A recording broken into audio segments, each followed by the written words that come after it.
Yeah, I hope my screen is visible to each one of you. So, thank you everyone. First of all, thank you everyone for joining this session on time. Today, we all will be exploring the module termed as Workplace English Fundamentals, building clarity, confidence, and credibility. Now, you all might just wonder why I choose this particular title for today's session. So, the truth is, workplace English is just not about grammar or vocabulary.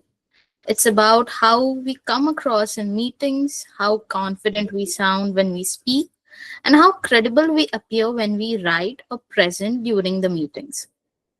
Just think about it. In most workplaces, especially global organizations like ours, people often don't judge us by our technical knowledge first. First, they judge us by how clearly or confidently we express our opinions. Just think of it in this way. If grammar is the engine of the key, then workplace English is the driver. A car with a perfect engine but with a poor driver will still crash, right? So, similarly, good grammar without the right workplace expression still leaves gaps. So, that's why I have framed today's session around three powerful outcomes of workplace English. Number one, clarity. It is mainly means being understood without confusion. Number two, confidence. It means sounding assured and professional. And number three, credibility. Earning trust enough through the language. So over the next 1 hour, we all will be exploring workplace English. How does workplace English influences not just communication, but also our career growth and organizational image. So let's begin by looking at why workplace English is just not a language skill. It actually is a professional asset. Workplace English just goes far beyond just grammar. At work, people don't remember you for using the perfect tense. They remember when you spoke clearly, confidently, and respectfully. For example, let's take the example of two employees in a meeting, okay? Both have the same idea they need to tell to the other teammates. But one explains it hesitantly with fillers using such as actually, kind of. But the other team member explains the same idea in short, clear sentences. Even though both the ideas of the team members who were presenting were identical, but the second person definitely sounds more reliable and professional, right? So, this is the power of workplace English. It doesn't just help us communicate, it also builds a trust. Over time, this trust translates into credibility. Yeah. So this trust translates into credibility. And credibility opens the doors to new opportunities, whether it's about promotions, whether it's about leadership opportunities in an organization, or just being chosen for important projects. So now, if workplace English is the credibility, then naturally it also shapes how people see you as a professional, right? So let's explore how that affects your professional image. First impressions in a workplace are often not made through our resume that we provide when we are trying to apply for a job, but it's mainly through our language. The way we write our first mail or the way we introduce ourselves for the first time in a meeting can leave a lasting image on everyone present there. If we sound clear, professional, and respectful in meetings, we would be seen as competent people even before our work is being evaluated. So, the next point that I have written out in this slide is clear communication signals confidence. Well, if you ask me, confidence is just not about body language.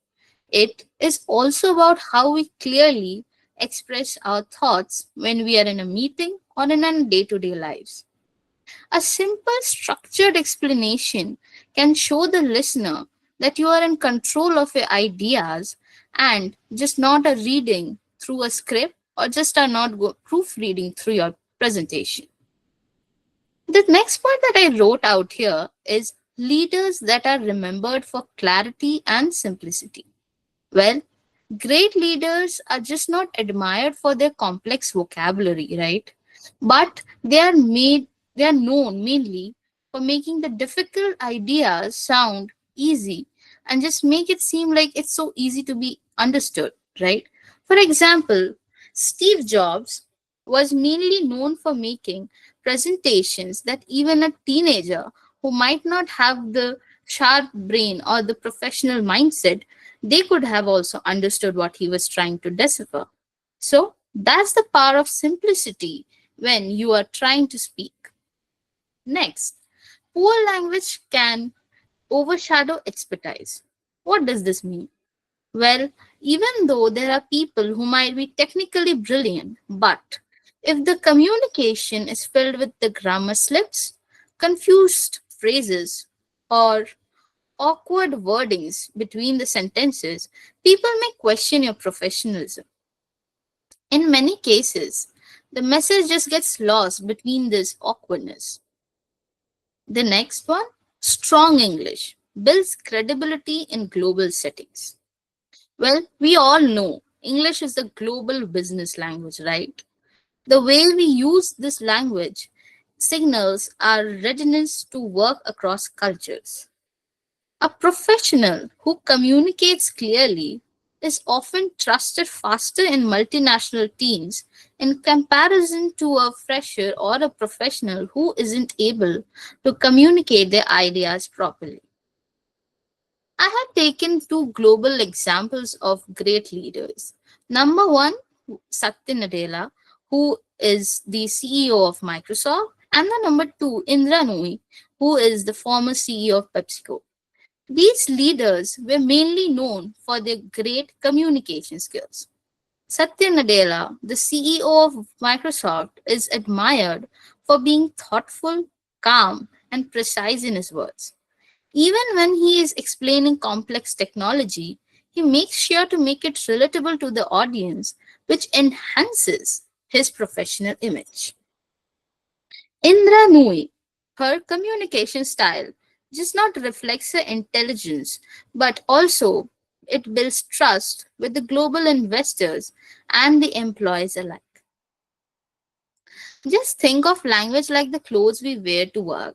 Just imagine if we work like we might be extremely skilled, but if we walk into a meeting in wrinkled, unkempt clothes, people may doubt our professionalism, right? Like, no matter how extremely skilled you are, people will first judge you through the clothing you wear. No matter how much we say a cloth does not define a person, it still is the first impression that puts in forward of people. Similarly, even if our English is cluttered or has confused phrases in it or is filled with unavoidable mistakes, it's like showing up untidy in a professional space. Whereas having a polished communication is like dressing sharply.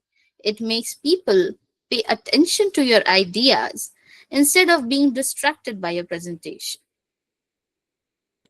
So now that we have seen how language shapes our personal image, let's move to a bigger picture, which is how it builds up our company image. Because in workplace, as I already had said in my earlier presentation, it does not represent ourselves. We, as team members or the employees, represent the organization that is behind us. So, if workplace English defines how we are seen as professionals, imagine what happens when thousands of employees use it well. It shapes just not the individuals, but the entire company's image. When we think of corporate branding, most people, like whenever we think of corporate branding, what is the first thing that comes to our brain? It's mainly the picture logos, the color schemes, the advertising campaigns related to the company, right? But branding goes far beyond the visualistic views of it. One of the most powerful, yet the most often overlooked aspects of a company's brand is its language, the way the employees communicate, both internally between the team members and externally with the clients. Every time an employee speaks to a client or sends an email or maybe participates in a call, the language reflects the company's professionalism and credibility. Clear and concise communication builds the trust. Clients are most likely to feel confident working with an organization that communicates effectively. But on the other hand, miscommunication, unclear mails, or ambiguous statements can create confusion, frustration, and even the loss of deals or clients. As I already have said before, consistency is the key.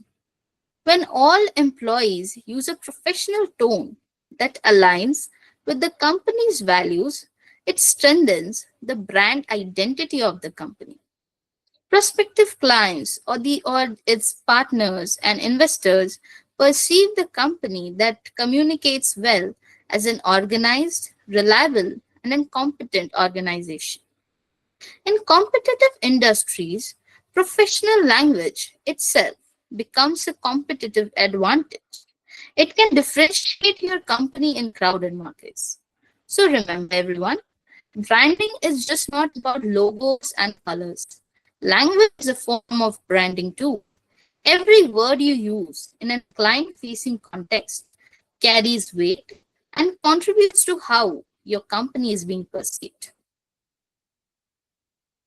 So, now that we have seen how communication shapes a company's brand and builds client trust, it's also important to remember that language just doesn't impact the organization externally. It also affects our everyday professional interactions, from team discussions and meetings to emails and reports. So, now I will be moving on to how this workplace English impacts our day to day life. When we think of workplace English, it's very easy to imagine only the big moments like the formal meetings or the high stake presentations or presenting a project to a client. But in reality, it's the little interactions that matter the most. A greeting in the morning, the way we request help from our team members, or how we acknowledge a colleague's contribution. These small exchanges shape how people perceive on a day to day life. I often compare this workplace English to a seasoning in cooking. A pinch of clarity and politeness can add flavor to conversations, while the absence can make even the simple interactions unpleasant and not easy to digest. So, the impact of language is most visible in our written communication, emails, chats, messages, or reports. A sentence like send the report today might come across abrupt or even rude, while something as small as could you please share the report by today can change the tone completely of the sentence. It's the difference between a sharp tap on the shoulder and a gentle nudge. Both get the job done, but one leaves the other person with a better feeling. Trust. Trust too is built or broken in these everyday exchanges that we have. When we take a moment to say to our colleague, like, thank you for your support, or that was a great idea, we are adding coins into a relationship piggy bank. But on the other hand, ignoring or dismissing someone's words or their ideas, or maybe even their feelings as such, can even unintentionally, can slowly empty this piggy bank out. Over time, those little choices of not thanking someone or acknowledging someone, or in specifically in language, can decide how much trust we carry with our colleagues. Clear communication also prevents misunderstandings in routine works. Many delays and frustrations in projects don't come mainly from technical errors, but mainly from poor instructions. If a deadline isn't phrased properly in an email, Someone might treat it as an urgent when it's not, or worse, think that it's flexible when it isn't. I like to think of clarity as a GPS machine. It tells the people exactly where they need to go without wasting time wandering in circles. Finally, everyday language reflects our professionalism just as much as our attire and behavior does. Words such as "I'll get back to you shortly" or "thanks for your patience" signal reliability and courtesy, while careless words give the opposite impression. Just as we wouldn't show up to a client meeting in flip flops, we shouldn't be casual with our words in professional spaces. So, that brings us to our next section: how language is understood differently in different cultural settings, and why one phrase in India might mean something completely different abroad. So, to start off with the first point, English is just not a single universal style, right? Indian English has words and expressions that may not exist elsewhere. For example, we often say within our Indian colleagues and teammates words such as prepon, which means perfect sense to us. But if we say that to a US or a UK colleague, it may sound strange. Similarly, in India, we say when we have graduated, while we are introducing ourselves, that I passed out from college in so and so year. But it is mainly understood in India. But if you talk about it, say about this in the same in the foreign countries, it might just not come out as the same thing. In foreign countries, terms such as graduated from college in so and so year is more often accepted. Politeness markers are also Politeness markers also differ from country to country. In the West, a simple please or could you can soften the request. In India, we often use the word do the needful, but to others, this term might feel outdated and maybe even robotic. Let's think of English like water. It takes the shape of the container it's in. The container here is the culture. But the challenge for us is to make sure our English fits the global workplace container. So, if cultural differences matter this much, one powerful way to bridge them is by making our language inclusive and respectful. So, that's where inclusive and gender neutral English comes in.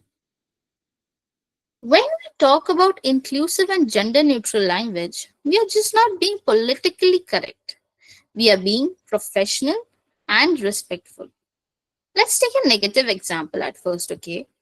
A group email once began with "Dear Sirs." There were women and also non binary colleagues onto that mailing list, and they instantly felt invisible. The sender probably didn't mean harm, right? They were just addressing everyone. But those words sent a signal of exclusion. Now, let's see it with a positive example. A manager in another office made it a habit to start meetings with "Good morning, team" instead of "Good morning, gentlemen" or "guys." Such a small shift made everyone feel acknowledged. These two examples are clearly depicted on the image that I've provided here. So, in the meeting, when the manager made everyone feel inclusive, it made the team members felt a sense of belonging and equal value, which actually improved the participation in discussions. So, the takeaway is pretty simple. Our words may be small, but the impact on workplace culture can be huge. Just think of language as a sitting arrangement in a meeting. If there's no chair for someone, they might feel left out, right?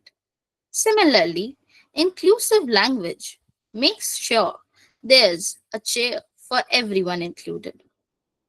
So, now that we have looked at the inclusion, another key factor is knowing when to be formal and when to keep it casual.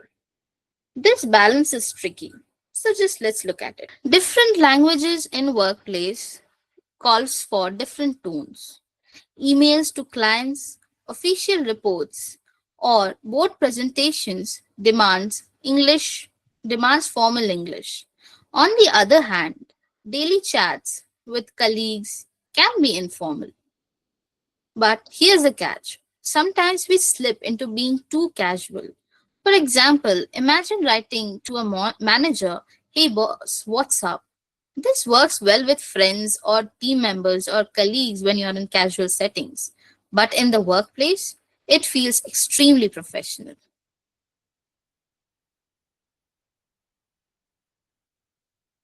To talk about English communication is just like clothing. You wouldn't wear pajamas to an interview, right? Similarly, language must dress up depending on the occasion. So the thumb rule is when in doubt, like what to use or what tone one should use, one must lean towards the formal set of communication. It's safer. Just a minute, everyone.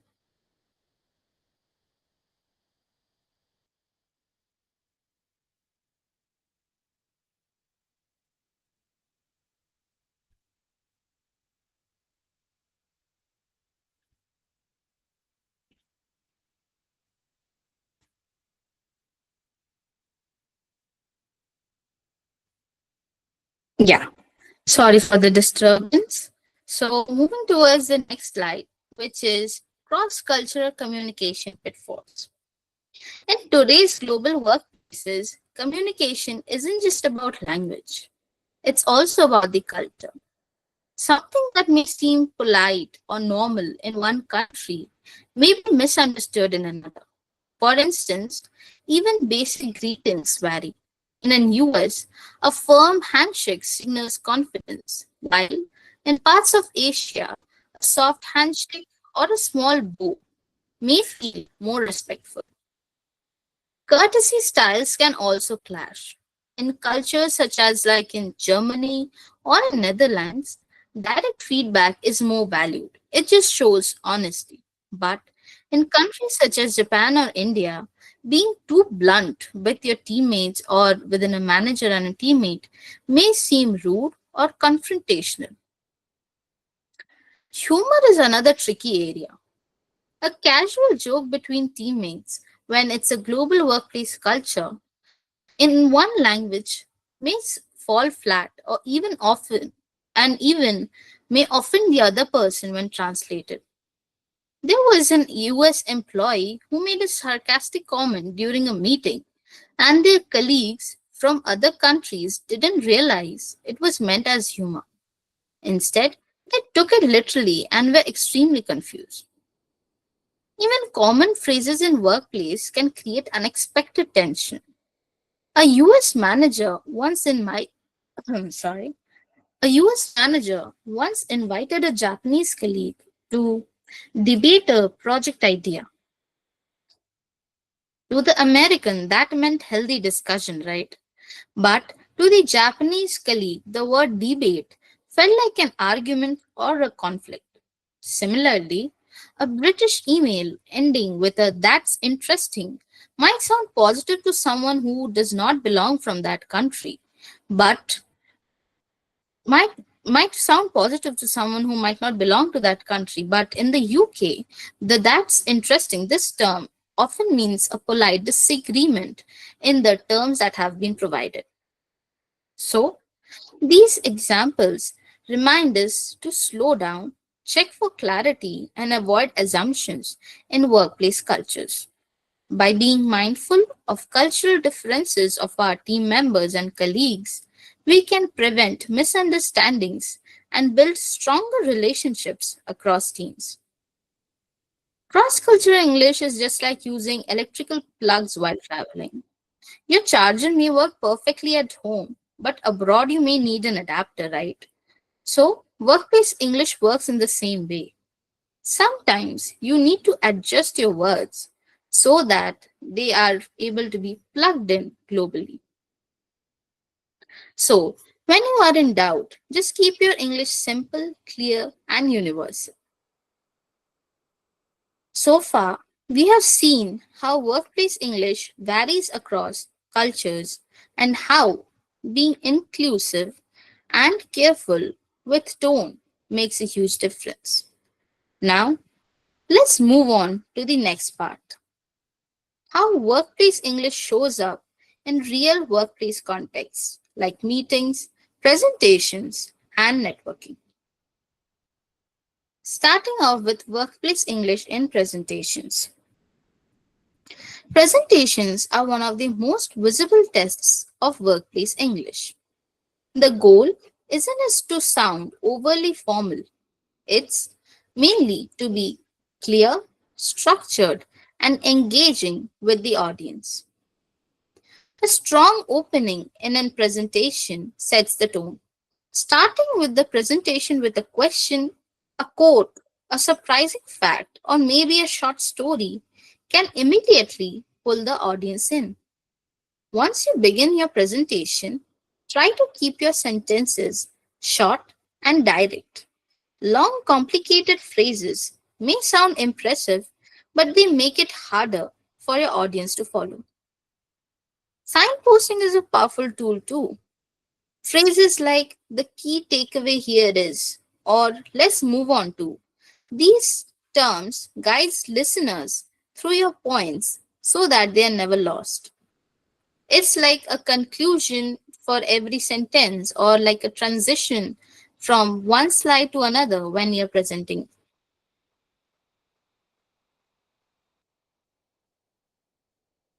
Body language in while you are presenting is also very important. Standing tall, using natural gestures while you're presenting, and pacing your speech shows confidence and helps your messages land across your clients or the team members. Try to avoid filler words such as like, or actually. They tend to break the flow of the presentation and make you sound unsure. Instead, try to pause briefly when you need a second to think. As in, like instead of saying, we should do like this, or actually, I wanted to say like this, you should just take a break or a brief pause instead of saying these filler words. Finally, end the presentation with a memorable takeaway, a call to action, a short summary, or a single striking sentence can ensure your audience remembers the core message of the presentation even after the meeting ends. Let me share a quick example with you all. A manager in a meeting was pitching a new project to the senior leaders and had used clear signposting throughout her talk. Phrases like, first, here's the challenge, when she was describing the slide which was mentioning the challenges, and then moved on to saying, next, here's our solution, when she was showing the solutions for the particular challenge. Even though her idea might have been complex, the executors were able to follow every step easily, and her proposal was approved onto the spot. That's the power of a simple, well structured workplace English in presentations. Just think of presentation as a guided tour. Without signposting, your audience is wandering aimlessly.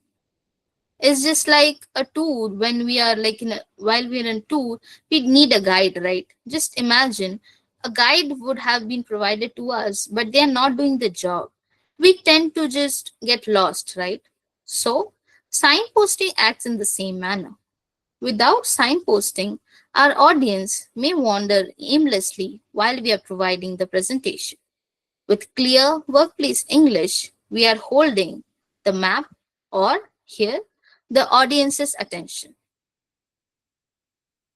So, we have just looked at how workplace English plays a key role in presentations, where every word, gesture, and transition needs to be planned and purposeful. But communication isn't only about standing in front of an audience, right? Some of the most valued professional connection begins in a more casual setting, like a coffee break, a hallway chat, or a quick conversation after the meeting. So that's where workplace English in networking and small talk comes into play. Networking and small talk might sound like a casual chit chat, but in workplace setting, these are the powerful tools for building relationships. The key to be able to do good networking is to keep topics or discuss topics with your teammates which are light and professional, such as things like travel, hobbies, or even a recent industry news headlines, or maybe some work updates. These topics are safe, easy to engage with, and give people a way to respond without them feeling uncomfortable. As you talk while you are networking or having a little conversation with your teammates, make sure to listen actively. Instead of just waiting for your turn to speak, show genuine interest while they are speaking by asking a follow up question. For example, if someone mentions they love hiking, you can ask them, like, what's your favorite trail? Or if someone mentions their favorite hobbies, such as cooking, you can ask, like, what's the best recipe that they are best at? Small questions like this can show that you are paying attention and help the conversation flow easily. But at the same time, please remember to avoid overly personal or controversial subjects, things such as politics, religion, or private family affairs. Workplace small talk should stay strictly friendly and neutral so that everyone feels included and comfortable. Finally, aim to balance this openness with professionalism. You don't need to share every detail of your weekend, but a small personal touch, like a hobby or a recent activity you might have done, makes you approachable. Let me share a quick example that brings all of these points together. During a company lunch, a new hire casually mentioned that she enjoyed cycling during her weekends. Senior manager, who was also sitting at the same table, he was also a cyclist. He immediately joined the conversation. That one single moment of shared interest led to regular chats between them, and eventually he offered to mentor her on an upcoming project. This story shows that small talk isn't just about perfect grammar or fancy words. It's about finding the common ground, listening actively, and letting those small, friendly conversations open unexpected doors to new opportunities. But if we try to see the negative aspect of it, there was one new employee who once tried to bond with a foreign client by asking them, how much do you earn in your country? By hearing this, the client was visibly uncomfortable in that meeting. The meeting after that day never really recovered. So, everyone, please remember, small talk is a small step, but it can lead to big opportunities. Networking in English is like planting the seeds. Each small, polite conversation with anyone I sought has the potential to grow into a strong, professional relationship. So, now that we have covered spoken communication, let's move on to written communication, where English shows up the most often: emails. As we all know, emails are the backbone of workplace communication, right? Emails are often the first impressions we create at work with our managers or the higher officials, especially when we are working in global teams where face to face interaction is limited. A clear subject line is like a heading, it tells the reader what to expect before they even open the message. When you're writing the email, try to make sure the body of the email is concise. Stick to one main topic per email whenever possible. Short paragraphs or bullet points makes it easy for busy colleagues or managers to scan quickly and find what matters or what is the main topic that you're trying to speak. Make sure to always use a polite greeting and closing. Even a simple hi team and thanks for your time can go a long way in setting a respectful tone. And before hitting the send button, please proofread carefully for grammar, spelling, and tone.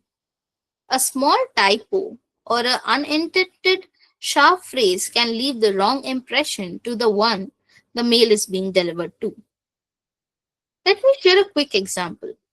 During a product rollout, a team leader sent a crisp, well structured project update mail with a clear subject line Project X, final timeline, and key tasks. Because she used bullet points and direct language, every department knew what exactly were the steps that they needed to follow up. The result? No follow up confusion mails were required, and the launch that happened and it stayed onto the strict schedule. But looking on the wrong side of it, a client once ignored an email because the subject lines only had mentioned update. But when the same mail was resent with the subject line in a defined manner, like action required, submit the approval by Friday, the client responded immediately. As you can see in the picture that I have provided in beside, email is such a common part of our daily work life. Most of us probably open our inbox before we even grab a cup of tea in the morning or maybe even before we have our breakfast. But while emails feel routine, they also represent a professional image every single time we hit the send button. A clear subject line, a polite greeting, and a well structured message, like the tidy email surface that I have shown here, can instantly convey respect and efficiency. On the other hand, a sloppy email can give an opposite impression, no matter how good the content may have been. That's why learning to write emails with clarity and purpose is such an important part of workplace English. So, coming to the next slide, workplace English in reports and proposals. Emails are quick, but what about the longer documents like reports and proposals that we provide in a business meeting? Reports and proposals are a critical way we demonstrate our workplace English in action. First, every report or proposal should start with a clear purpose statement. It helps the reader or the person who is reading know why they are reading it and what they are expected to take away. Next, try to organize your content logically. Use headings, subheadings, and bullet points to structure the information clearly. This helps your audience scan quickly through the whole report and focus mainly onto the key points. Try to keep your language concise and precise. Long, roundabout sentences may confuse your reader or dilute the message. It's equally important to support your statements with evidence whenever you are writing a proposal or a report. Charts, numbers, or real examples can make your points convincing and credible. And of course, always proofread to ensure correct grammar, clarity, and tone is present across the whole report. Even a small typo or unclear phrasing in the proposal can make it seem unprofessional. As you can see the images that I have provided in the beside, a professional report or proposal isn't just a bunch of text on the paper. It's a carefully organized document that communicates a person's ideas clearly. You can notice the headings, the bold points, and the charts. It's all designed to make the information flow through easily. While writing reports or proposals, clarity is something everyone should keep in their mind. Starting with a clear purpose in a report can help the reader know immediately why the document matters. Organizing the content logically with headings and subheadings and supporting your points with chart data, examples, can, and adding other visual elements can enhance your report. Even small details like concise language and correct grammar can make a big difference. A well structured report not only builds credibility but also ensures that a person's ideas are understood and trusted by the audience you're providing a report or proposal to. The example that I would like to share is of a manager who prepared a proposal for a new marketing initiative. Instead of writing a long paragraph heavy document, she structured it with clear sections as what was the purpose, what are they going to plan, what product they might be launching. She did it in and divided into clear sections, provided those points in bullet points and charts to highlight the projected results of the report. So the proposal was approved quickly and the stakeholders felt confident in the plan, largely because the information was communicated clearly and professionally. This illustrates that effective workplace English in reports and proposals isn't just about fancy words, it's about clarity, structure, and credibility. Writing a report can be like cooking. Data is an ingredient, but workplace English is that spice that makes it digestible and makes it tasty. So, we have just seen how workplace English helps us communicate clearly in reports and proposals, ensuring our ideas are understood and trusted within our teams. But communication doesn't stop internally. How we interact with customers is equally critical.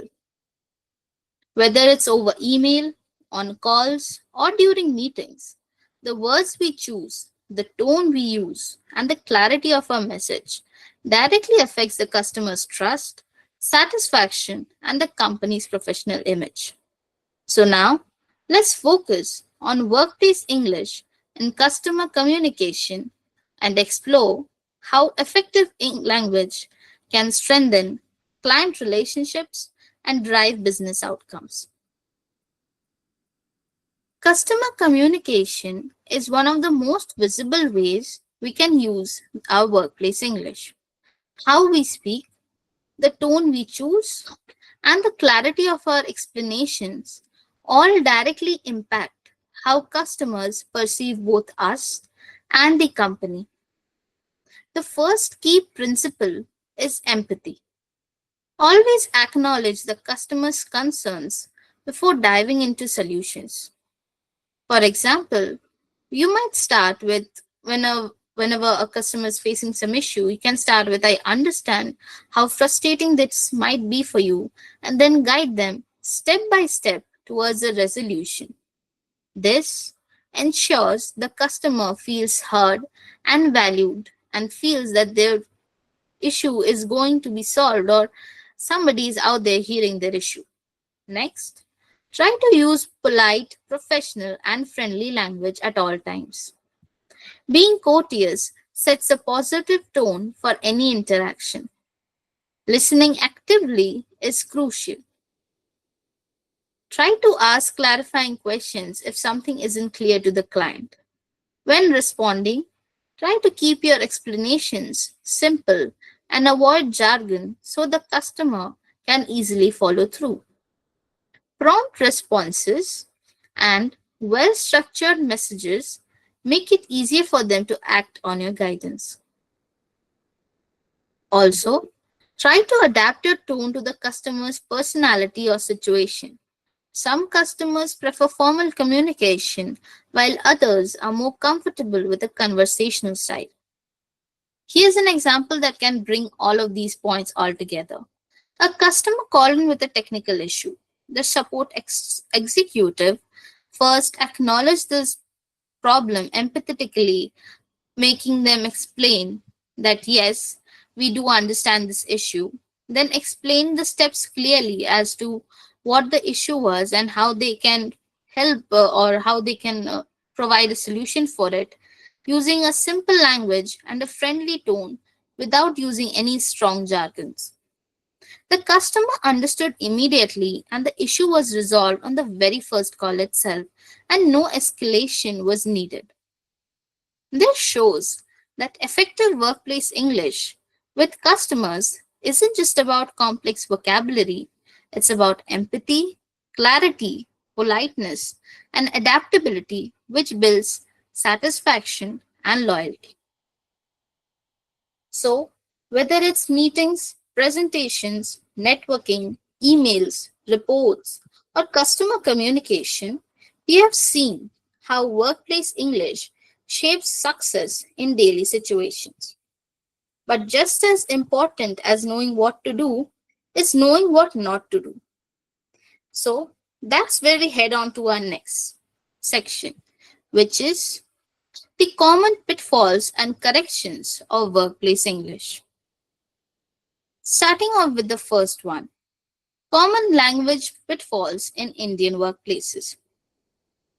In many Indian workplaces, we often use phrases that sound normal to us but may confuse the others, especially in global or cross regional contexts. For example, phrases like revert back, do the needful, or kindly reply back are very common. A clearer alternative for these sentences can be for revert back, you can try to say, I will respond sooner. Or for the do the needful, you can try, please complete the task on so and so date. Or simply, kindly reply back can be replaced by please reply. Another common issue is the direct translations from regional languages. Many people might say, my head is paining, when standard English for it would be, I have a headache. Introductions such as myself, Ramesh, or myself, Ramesh are also widely used, but the correct English for this is, I am Ramesh or my name is Ramesh. Similarly, phrases such as today itself we will do it can be simplified to we can complete or we will be completing it by today. Here's an example that can make you explain this in a better way. An employee once sent a client an email saying, kindly do the needful. The client had no idea what needful meant and had to follow up for clarification. Small adjustments like using clear standard English can help avoid this confusion and make communication professional and ensure everyone understands your message the first time. Just imagine what if the employee had said, like instead of kindly do the needful, they might have said that please complete this task by this date. There wouldn't have been any more escalations or follow up mails, and the project would have been ended on the scheduled time slot. So, besides these common pitfalls in Indian workplace, another issue we also commonly face is being either too formal or overloading our languages with buzzwords. Let's explore this. In many workplaces, we often think that sounding overly formal will make us appear more professional. Phrases such as dear sir or madam, kindly apprise me of your deliveries at your earliest convenience may look polished, but in reality, they sound stiff and distant. Instead, a simple hi, please update me on the task soon, is warm, professional, and easy to understand for all people. The same applies to buzzwords. Words like synergy, paradigm shift, leverage, or circle back, these terms might sound impressive, but when everyone starts to use them repeatedly, they lose the impact and can even confuse the people who are interns or freshers or people who might not be familiar with the corporate lingo. Here's an example that you can think to understand this particular slide. Just imagine you're a fresher who might have just joined a company. You receive an email from a senior saying, please cascade this actionable to your bandwidth at EOD so we can leverage maximum synergy. Do you understand anything? But instead of this, if your manager would have provided you with a cleaner version of a mail like, please share this task with your team by the end of the day so that we can work together effectively, saves time, and avoids miscommunication of both the team and also the manager. Whether you are new to the workplace or a seasoned professional, the lesson is the same. Clarity beats complexity. Using simple, natural language can make your communication more effective and can help you connect with colleagues and clients alike. Over formal language is just like wearing a three-piece suit to a beach party. It doesn't fit the occasion, right? But simplicity, on the other hand, will always feel natural and more acceptable. Moving towards the next slide, which is politeness mistakes that a person commits at a workplace. In the workplace, being polite is definitely important, but it's easy to get it wrong. One common mistake that most of us do at workplaces is being too formal, which can make communication feel stiff or distant. For example, starting an email with respected sir or madam may sound respectful, but it can feel outdated, especially when you're trying to address a huge group, such as a simple dear team or hi everyone when you're just discussing in your own team members meeting it sounds more natural, but it still considers or has a tone of professionalism. But on the other end of the spectrum, being too casual can sound unprofessional. Saying, hey boss, or using slangs in emails might work with close friends, but not in the most professional office settings. A balanced greeting like, hi, hi, Shruti, or just keeps it warm yet professional. Politeness doesn't also means being indirect. We sometimes soften our requests so much that the real message is lost. For example, if you say a statement such, it would be really great if someone maybe send me the file. Instead of saying this, one can say it in this way that could you please send me the file by this afternoon? This statement is more clear, respectful, and polite.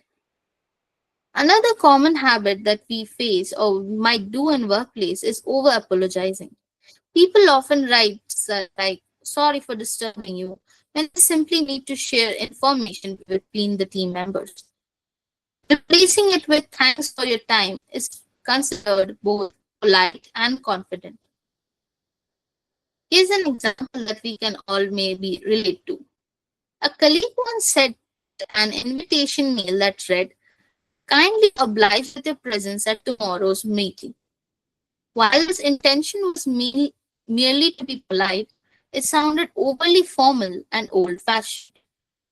A cleaner version for this statement can be, please join us for the meeting tomorrow.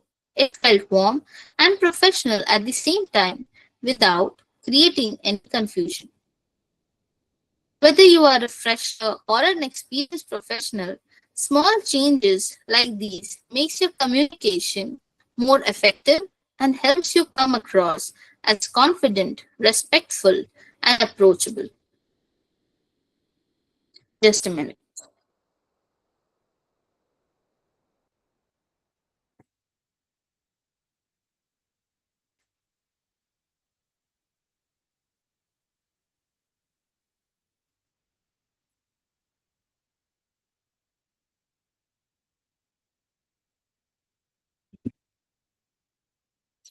Sorry for the disturbance, everyone. So, continuing forward, let's move on to our next section, which is workplace English and the future. Technology today can act as a silent coach, helping us polish our workplace English. For grammar and clarity, tools like Grammarly are extremely handy. They not only catch your spelling errors while you're writing mails or maybe some online proposals, but they also suggest simpler, clearer phrasings. For example, the Grammarly can can change terms such as kindly revert back to please respond, making the particular statement sound more natural. If you struggle to find the right words while you're writing an email, paraphrasing tools such as Quillbot can help you rephrase sentences while keeping the meaning intact. This is especially useful when you are writing reports or proposals that needs a smooth professional flow. For emails, AI-powered assistants such as a ChatGPT that we mostly use or built-in plugins in Outlook and Gmail can help refine the tone, whether you want your message to sound more formal, more friendly, or maybe more concise. Improving spoken English is also easier with tools such as Youglish, which plays real world pronunciation examples, or Elsa Speak, which gives instant feedback on how you pronounce tricky words. Finally, platforms such as the Google Docs or the MS Editor provides real-time corrections while you type, making collaborations with your teammates more efficient.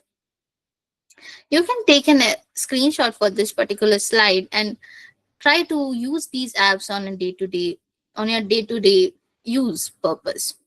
A quick example of showing you how these tools are so powerful can be a project manager once used the Grammarly app to review a high stakes client proposal late at midnight.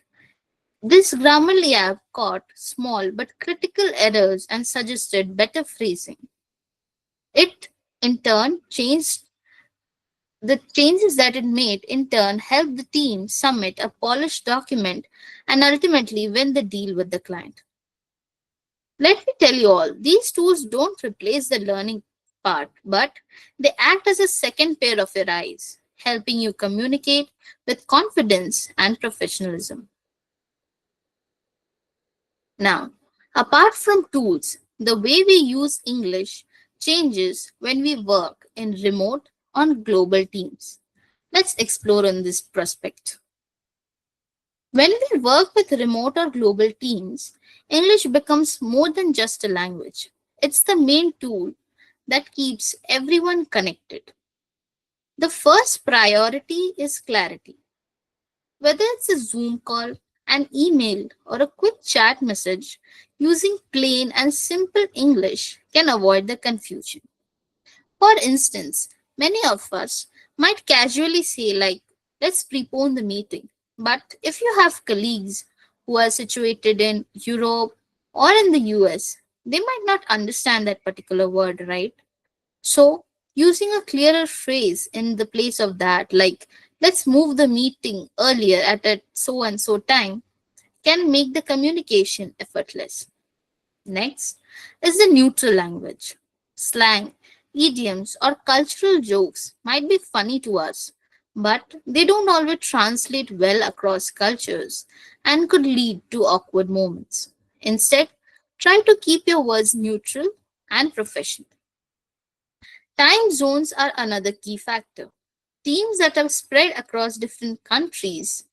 So, teams, when they are spread across different countries, using a clear subject line and action points in emails ensures that even if someone reads your message hours later, they know exactly what needs to be done. During calls, whether it's Zoom meetings or your normal working hour calls, try to practice active listening by paraphrasing what you have understood. For example, just say, like, just to confirm, we will share the report by Friday, right? This small habit shows attentiveness and helps avoid misunderstandings or any follow ups that may follow. Finally, written follow ups. These written follow ups are a lifesaver. After a virtual meeting, sending a brief summary of key points and next steps helps everyone who was there in the meeting, whether they were in Mumbai, they are in London or New York. all of them are able to stay aligned in the meeting. These simple practices may seem small when you look at it, but together these create a smooth, professional flow of communication in a truly global workplace. Global workplace English is just like you can take it as an international cuisine. What's spicy for one's culture may be mild for another's culture. Adjusting the taste or here the English is the key. So, now let's look at how workplace English also impacts our personal branding in the digital world. Digital branding is just isn't for the companies. It's for every professional who's out there. Today, platforms such as LinkedIn, personal websites, and even email signatures act as your personal business online card. When your English is consistent across these spaces, it signals your reliability. For example, if a LinkedIn headline is sharp and your emails are well written, people subconsciously trust your professional image more. Tone plays a huge role here. A friendly but a professional tone, like starting a post in LinkedIn with excited to share our latest report instead of guys, big news, makes you approachable without sounding careless or a person who is too proud. Clarity and correctness matters too. A small grammar slip in a public post can make people question your attention to detail. Think of this just like dressing up for an interview. Your words are your outfit online. When you use clear, polished English, you dress your profile in professionalism. Let's take an example of a young professional, okay? This young professional used to write, "Me and my team done the project successfully." Does this sound grammatically correct? No, right? But when you simply rephrase it to, "My team and I successfully completed the project," into a into a LinkedIn post or into some email, this post not only sound more polished, but also it started to attract the recruiter attention, proof and proving that the better English can directly improve the opportunities that you might get in future. There was this one time I saw a LinkedIn post where the team manager wrote, "Congratulations to all my team for their hard works." Despite this achievement and the happy tone in the LinkedIn post, the language made it distract from the message that the post needed to cover.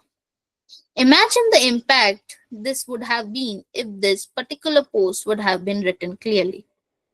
So, concluding it with the statement that digital branding is just like your online handshake. It should be firm, confident, and professional. So, with all these ideas about tools, global communication, and digital branding, let's now bring it together with some key takeaways. First, professional impact. Workplace English isn't just about being fancy, it's also about clarity. When we speak and write clearly, we not only build credibility, but also build a sense of professionalism that directly impacts our career opportunities. Remember, first impression in meetings or emails often stay for a long time. Second, organizational and cultural context. The way we use our English reflects just not on us, but also on our organization. Clear and respectful language builds clients' trust, while miscommunication can harm the deals. We must also adapt to the global context. Phrases like the "do the needful" or "myself Ramesh" may make sense of the statement or the way we speak, lo- make sense locally but not globally. Number three, effective communication practices. Try to keep your tone simple, Avoid sounding too stiff or overloaded with jargon while you speak or write an email. Using digital tools such as Grammarly wisely can help you get better at email writing. But please make sure not to depend on these tools completely. True improvement only comes through practice, not from AI tools. And finally, future ready skills. In a world of remote work and global teams, clarity and cultural sensitivity are essential. Don't forget your digital presence, especially the one that you made out in your LinkedIn profile, is your personal brand. Every post, every comment, or every message that you say reflects who you are professionally. So, these four themes together remind us that workplace English is just not about language, it's also about building identity, trust, and long term success. Having covered these takeaways, let's now bring everything together in our conclusion and look at workplace English as a long term career investment. As we bring this session to a close, let's remember one thing: workplace English is more than just a skill, it's a part of your professional identity. It's not about speaking flawless English with zero mistakes. It's about connecting with people, building the trust, and presenting yourself as someone who communicates with clarity and respect. Just like any professional skill, be it leadership, be it any technical expertise, or problem solving, language too is a continuous journey. The more you practice, the stronger your credibility becomes, and the more career doors will open up for you. Just think of it like fitness. You do not go to gym once and expect lifelong results, right? You need to show up regularly to get visible results.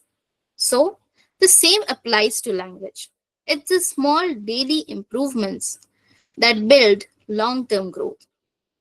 With this perspective, I bring to you the thank you.